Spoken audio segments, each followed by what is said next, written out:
In 1913, Stanley Simpson started his own general millwork company, employing only one person, himself. By 1917, his operations grew to include doors, windows, and general millwork.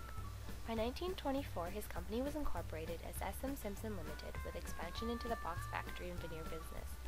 That same year, Simpson purchased the Kelowna Sawmill Company from David Lloyd Jones, which operated a sawmill, a bauxite factory, and a retail lumber and building supply outlet. Further expansions took place in 1926 when Simpson purchased a small sawmill from Fred Munson to maintain his successful fruit box business. In 1930, a veneer container plant was built, and in 1932, the mobile sawmill moved next door. Finally, in 1956, S.M. Simpson constructed a plywood mill which would remain standing today. By April 1965, Crown Zellerbat Canada purchased all of the S.M. Simpson holdings after much negotiation.